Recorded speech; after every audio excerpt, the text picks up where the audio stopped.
Hey everyone, thanks for clicking this video. Here's yet another one of my devlogs, and at this point, I'm really starting to get excited about what my project is becoming. I can literally visualize how players will be able to interact. This aspect of the game, I think, is one of the most important because it involves being immersed in the experience. Whenever I get a new game, especially third person, after starting out with my character, I just begin to run around, testing the movement, the aim down sights transitions, trying to see how snappy it is. Because if the movement doesn't feel right to me, or if it doesn't feel real enough to me, I probably won't enjoy it as much.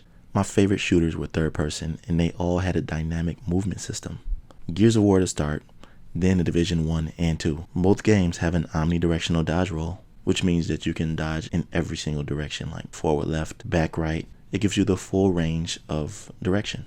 And this not only looks cool in third person shooters, but also makes for a more dynamic PvE and PvP experience. So for iDentity Rebels, I wanted to implement a similar system with my own flavor. Like Bruce Lee says, adapt what is useful, reject what is useless, and add what is specifically your own. So check this out, y'all, and I believe this right here is gonna get you hyped. You know how games with a class-based system like tank, healers, and DPS, right? Well, the only aspects that separate them and make you feel as if you're playing a different class is the abilities each particular class has. I wanted to expound on that and make it so whenever you're playing as a particular class, you'll know it, not only based on the abilities, but also from the movement itself. And my class system will be different from most games, but that's a discussion for another devlog. So for example, let's say you're using the Guardian class. Naturally, they're heavier. So his dodge roll animation will be different from that of the DPS, which feels more nimble. Remember how on Destiny, right? Playing as a Titan felt like one. Same with Hunters and the other class. They all had their own melee and other movement elements that set them apart from each other. I love this aspect because it gave you an identity as a player. People would argue with each other about which class is best, and rightly so, because they felt different. So you can literally make a case for why you felt that your character class was better than your friends. It also made it so that you needed certain types of classes for different tasks and raids, missions, and other activities. This concept adds so much immersion and varied playability to games. So with all this in mind, I needed to make sure that I was satisfied with the basic movement.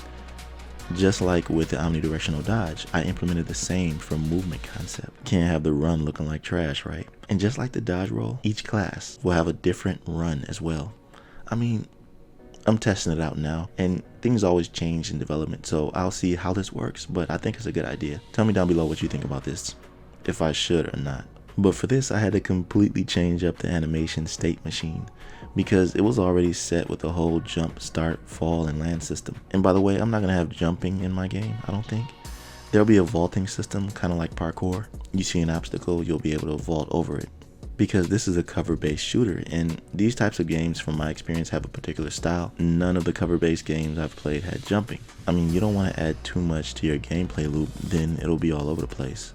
It has to be defined a certain way so that players know what kind of game it is. Then it can be identified with. This is how you develop gameplay loops based on the type of game you have, and players will also cultivate a certain playstyle based on that, so it's important. Another part of the movement that I'm adding is the cover.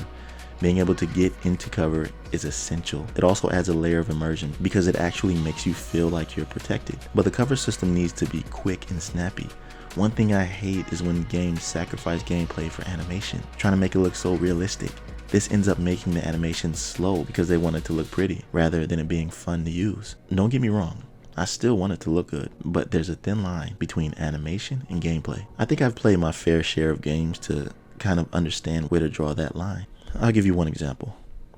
You know how while in cover and you aim to shoot, sometimes the animation is slow because the developer wants you to see your character's full animation of him looking cool trying to do that. I don't like when that happens.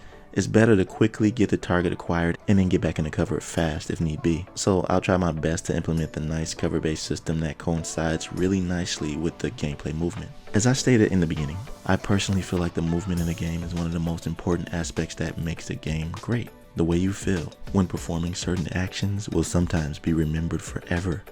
I still think about several outplays against other players when playing PvP, like wall bouncing in Gears of War, which is literally dodging bullets while using the cover system to your advantage in order to get to a better position while fighting. This creates insane outplays. Things like this are only made possible because of how the movement is set up. Everyone who is or was a hardcore Gears player knows about this. That's what makes Gears of War what it is. So I would love for Identity Rebels to be recognized for whatever it'll be based on the movement. Because there will, no doubt, be a style that players develop when playing my game. I mean, something that I may not even see right now. Every player has their own experience, you know? And there are many other aspects that I do want to tell you about, but not here. I'll tell you about all of those in my next devlog, where I'll go over the equipment system and how that will take you deeper into the player customization and build creation, where we will go even further into the rabbit hole of varying builds and playstyles. Can't wait to talk about that. So catch me in the next video when it drops, and I'll see you there. Peace out.